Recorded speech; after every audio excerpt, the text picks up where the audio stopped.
I'm John Plunkett, and I'm at Advertising Week Europe with Richard Herring.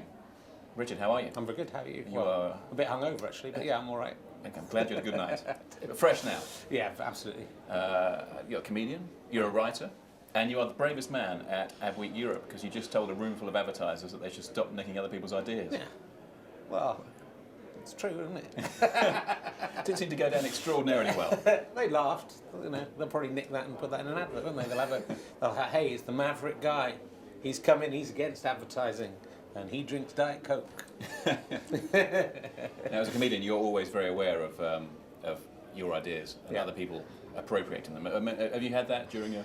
I mean, you see things a little bit. It's very hard to tell because I think lots of people have the similar ideas, and I think it's when you really spot something that's just stylistically, or the idea is so out there. There's a few little bits and pieces I think down the years where things were slightly appropriated from the stuff I did with Stu, and also we were so unknown that people could do it without anyone really realising where it was stolen from. But I'm more annoyed on behalf of like struggling artists, properly struggling artists who make some amazing viral video and then that gets taken and changed and they don't even get paid anything for it. So. There's not been any sort of very literal Christ on bikes or talking cocks? No, I don't think so. I shouldn't be here at all. I don't do adverts. I don't like advertising.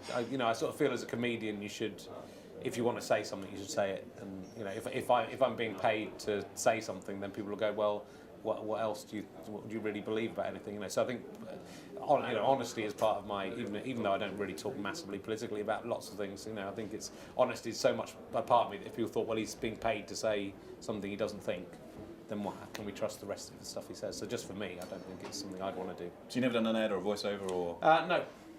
Oh, neither have I. No, there you I've go. never been asked. You probably have. I've been asked a little bit, but nothing. I mean, I think there comes a point, and I do sort of think there comes a point where if you were offered so much money, then you could do good with that. You could say, if someone said, here's £1 million to advertise this thing, in a way, are you bad for turning that down? And you say, I could give that money to some of it. The poor children.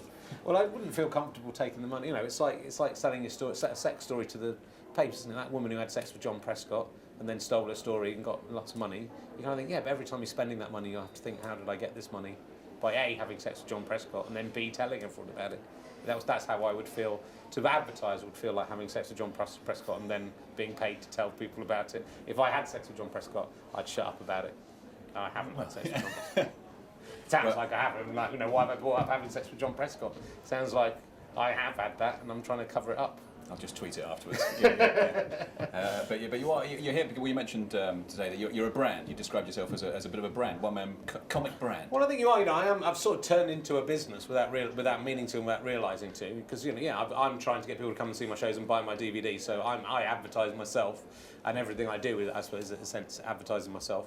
So yeah, I'm a business, and I've ended up in the last few years doing a lot of podcasts and a lot of blogs and free things, and then I just did it because I wanted to get my stuff out there really, but accidentally I've struck on quite a good business model, which is, you give stuff out for free, people see it, and the people who like it will then buy a DVD or come and see your show, or just feel guilty that they've enjoyed 30 hours of me playing myself at snooker in my basement, and decide that they'll buy a ticket to something or whatever, or tell their friends about it. So that does work very well, and it is a kind of viable. And in this day and age, you only need 20,000-30,000 proper fans to really have a very lucrative career, really, because if they all buy a ticket and a DVD every year, then if they did that would be fantastic. If I had 30,000 people who do that, but even 10-20,000 people. So it's what I love about the internet is the way that it actually is helps cottage industries sort of spring up. You'd think it'd be a big global thing, but it actually means that a very specific interest can become quite a big thing, because you've got everyone in the world to choose from, 6 billion people, and if you can find a tiny percentage of them who like you, then that's kind of enough on its own. So you had your podcast even, popular podcast, which you use as a shop window to sell for stuff that people actually pay for. Well, it is that, but it doesn't. I mean, the latest one I'm doing one of Talking Cock, which is my latest tour, which sort of was a bit more kind of thinking, well, let's publicise the tour by doing a podcast. But they were really just I thought I had enough ideas. I couldn't get them on TV very easily, and